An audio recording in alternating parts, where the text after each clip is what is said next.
since I last opened the old laptop sitting in the corner of my room. The device had been gathering dust, relegated to the forgotten shelf of time, like an artifact from a different life. But one quiet afternoon, with nothing to do and an unexplainable sense of curiosity gnawing at me, I reached for it. The laptop was slow, its screen flickering as it powered on, the fan inside whirring loudly, as though protesting the effort. The hard drive was almost full, the battery barely lasting an hour at best. It hadn't been used since I'd moved into the new house. It was a relic, a window to a past I had consciously pushed aside, not fully knowing or understanding why I'd abandoned it. I hesitated for a moment, my fingers hovering over the keyboard, before I typed in the old password I hadn't used in years. The screen flashed to life, revealing the desktop cluttered with files, folders, and random icons I didn't recognize at first. A few were labeled with the names of old projects from my college days.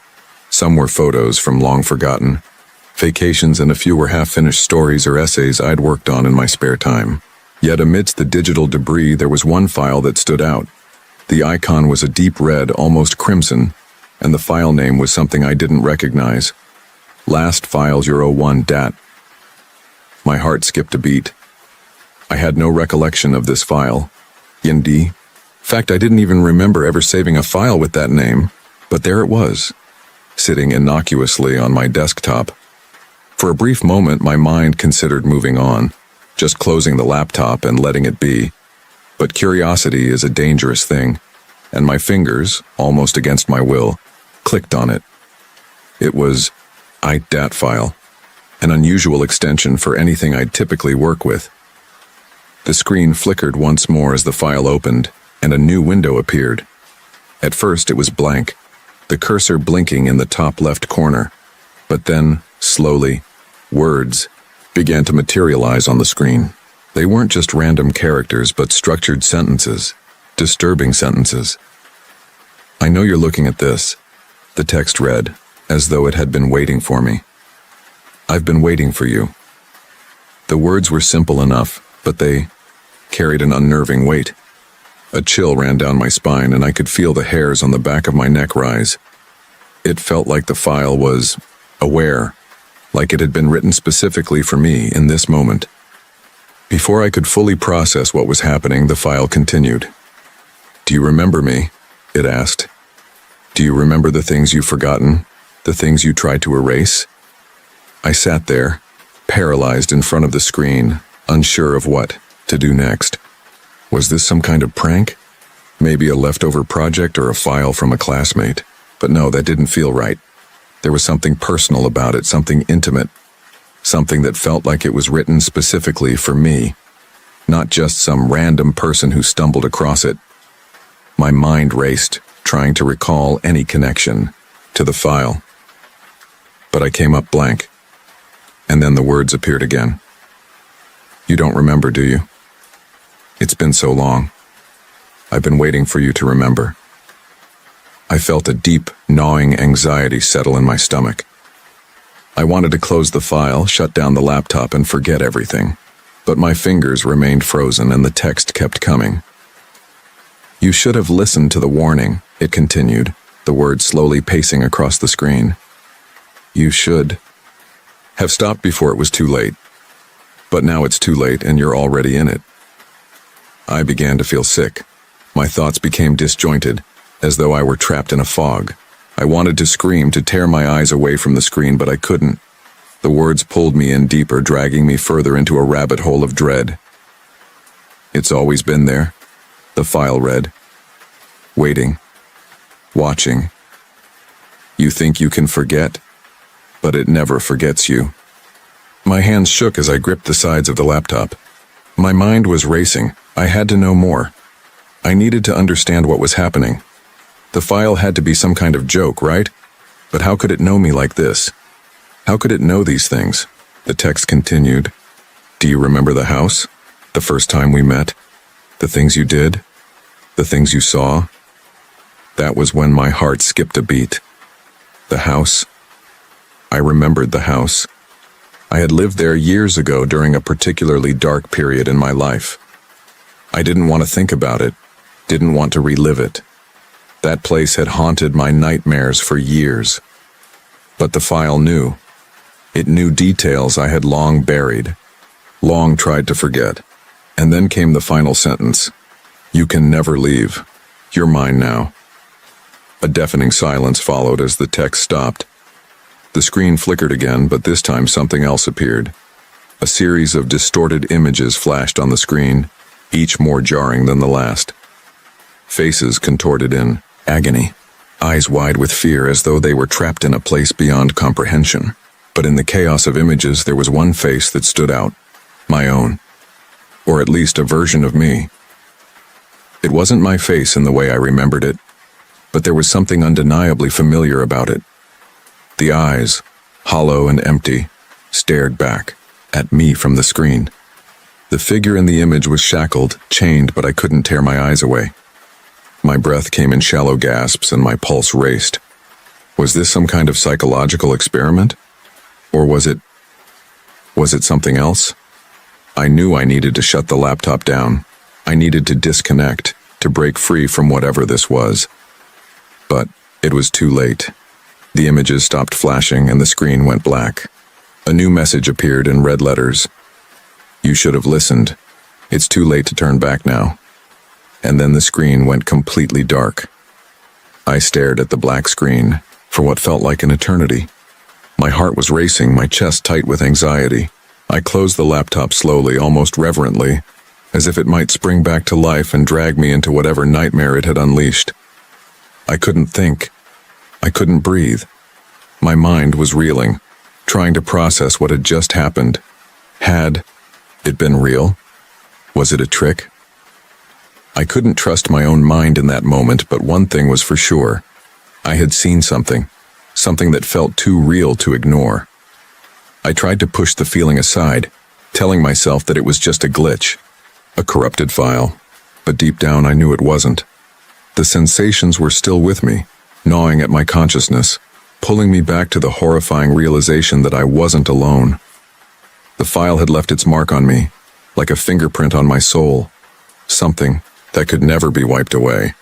In the days that followed, I tried to go on with my life, but the feeling wouldn't leave me. I couldn't sleep. I couldn't eat. Everywhere I went, I felt like someone or something was watching me. It was as though the file had unlocked something within me, a door I couldn't shut, a darkness I couldn't escape. I kept hearing whispers in the quiet moments just beyond the edge of hearing, like faint voices calling my name. Every creak of the floor, every flicker of the lights, sent a chill through me. I kept thinking of the words, "You can never leave. You're mine. Now." And then one night, as I sat alone in my apartment, I received an email. The subject line simply read, "It's time." My hands trembled as I opened it. There, in the body of the email, was a single link. I didn't click on it. I couldn't.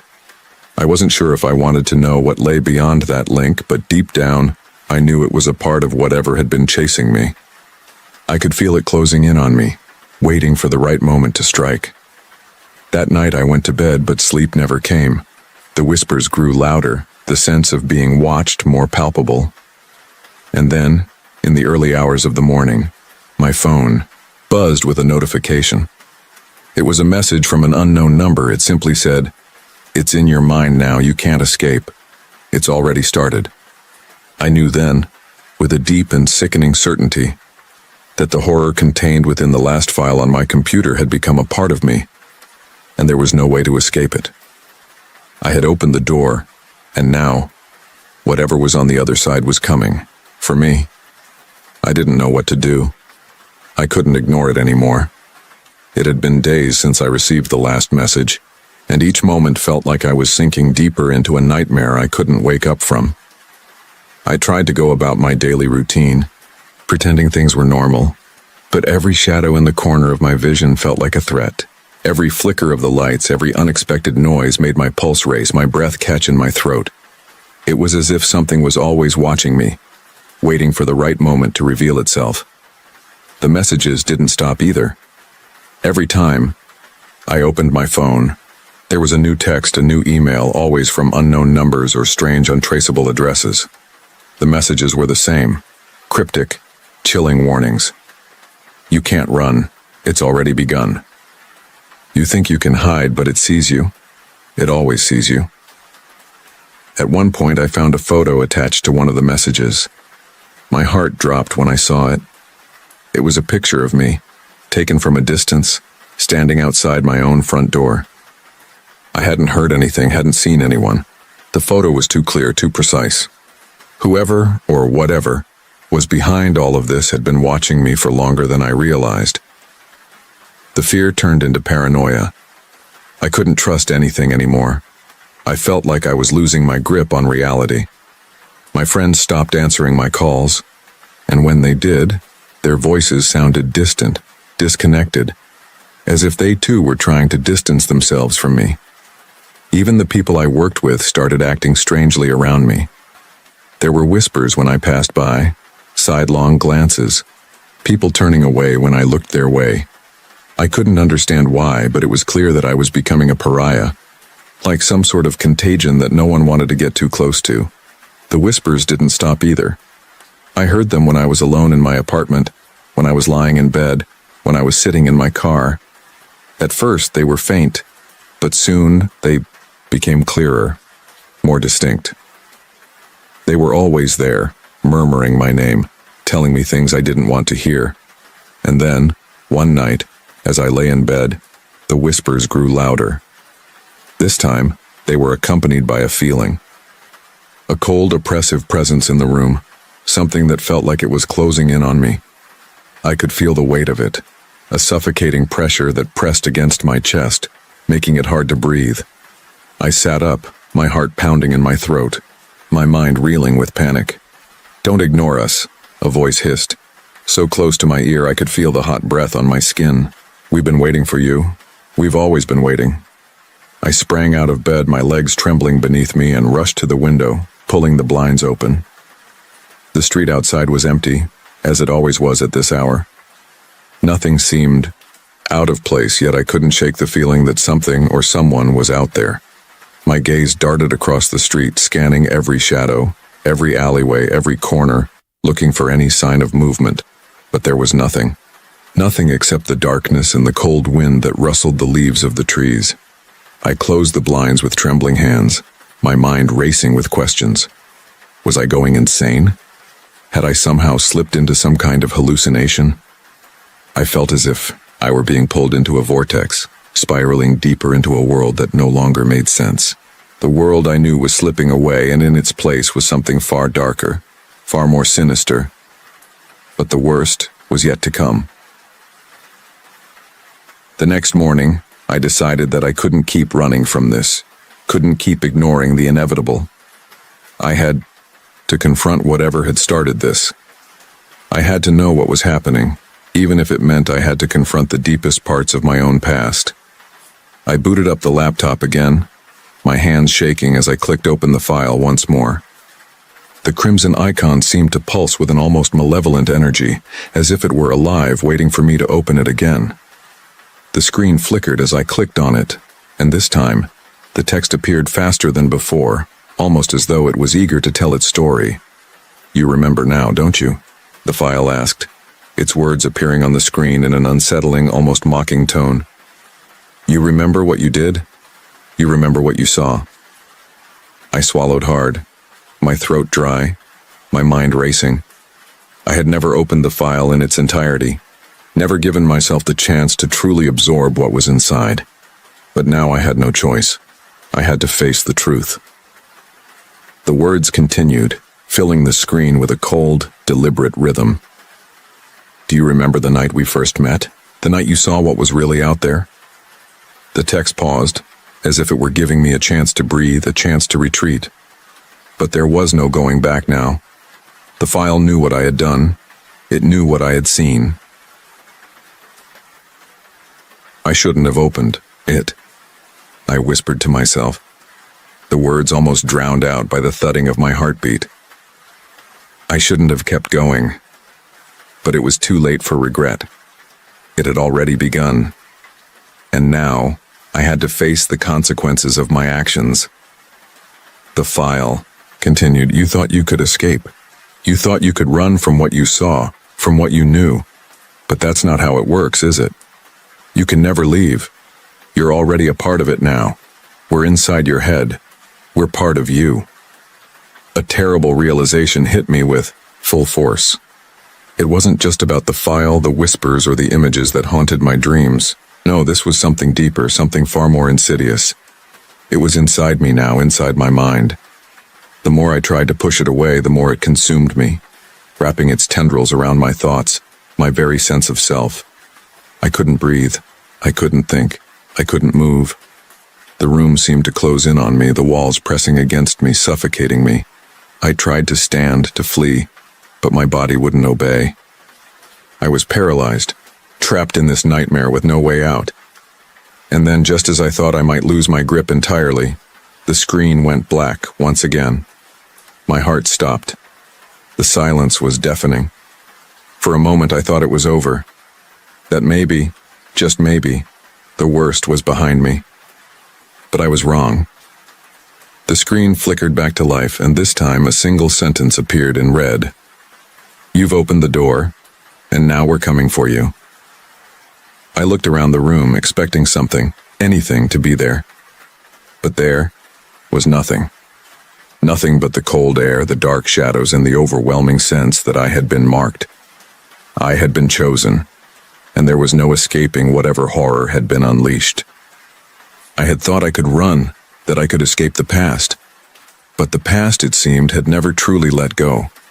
It had been waiting for me, lurking in the dark corners of my mind, and now it was here, pulling me deeper into the abyss. The last file on my computer hadn't just opened a digital door, it had opened something much darker, something far worse. And there was no way to shut it again.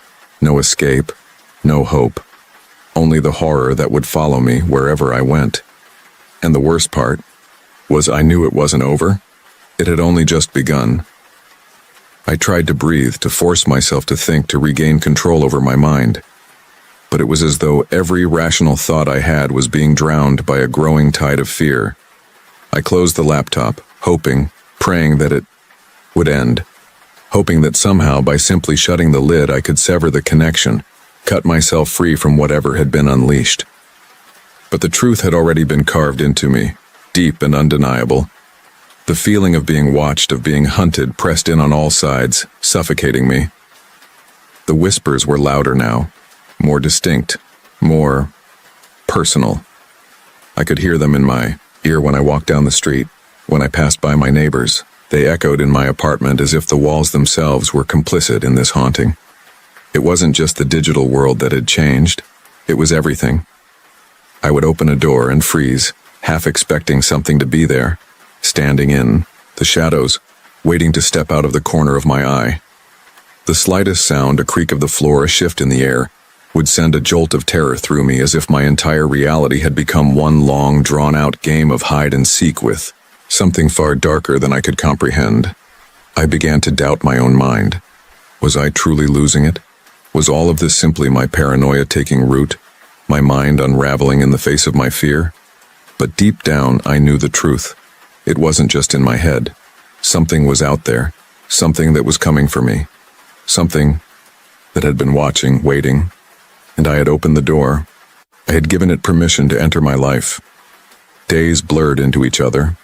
I stopped leaving my apartment, stopped talking to anyone, stopped answering calls. There was nothing outside that I could trust anymore. I couldn't shake the sensation of being trapped, like a mouse in a cage, with something lurking just beyond my reach, ready to pounce. The messages kept coming, more frequent now, more desperate in their tone. It's closer than you think. Don't you hear it? Don't you see it?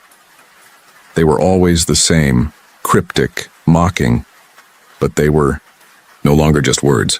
They felt like a presence, like something was whispering them directly into my ear. I couldn't sleep, I couldn't escape.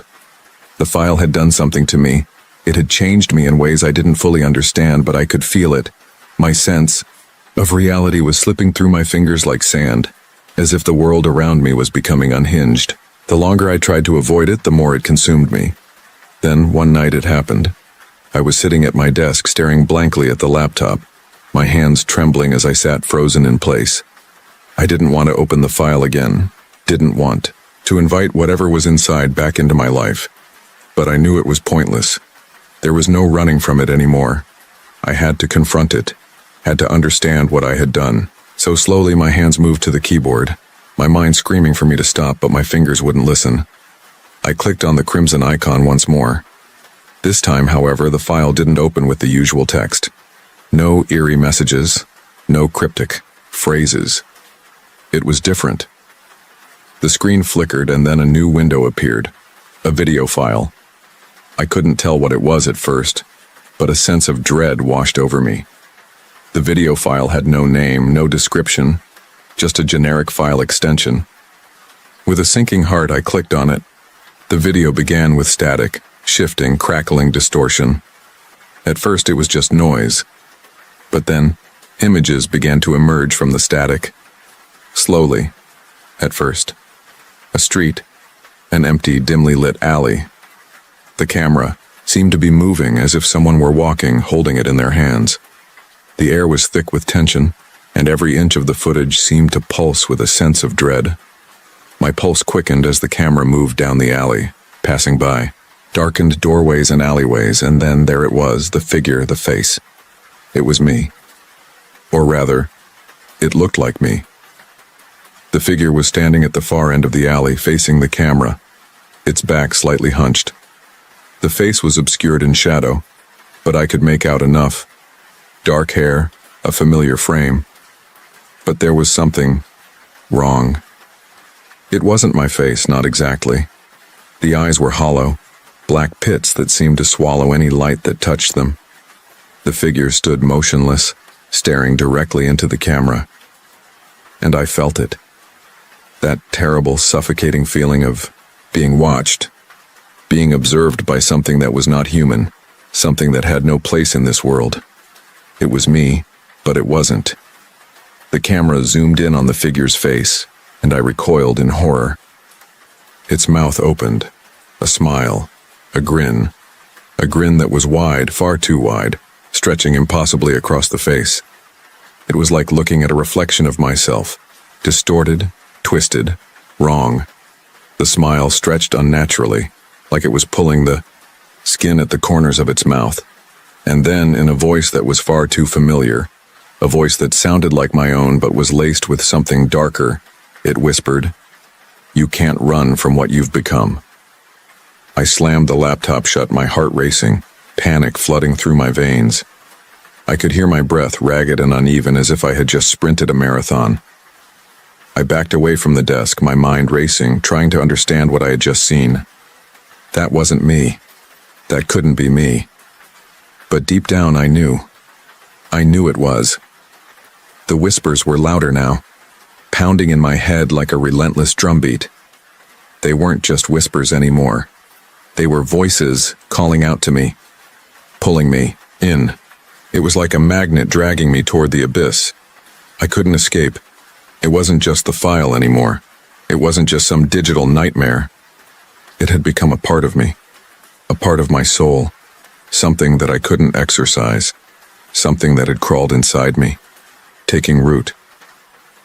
I tried to leave. I tried to run, to escape the apartment. But the moment I stepped out the door, I froze. The hallway was dark, silent, and yet I felt it. That presence, that thing that had been following me, watching me. I could feel it, closing in. It was waiting for me, just beyond the threshold, just beyond the edge of my perception. I turned around and stumbled back into the apartment, shutting the door behind me with trembling hands. But I could feel it now, stronger than ever. That thing that wasn't a thing, the part of me that was missing, that had been consumed, taken by the darkness.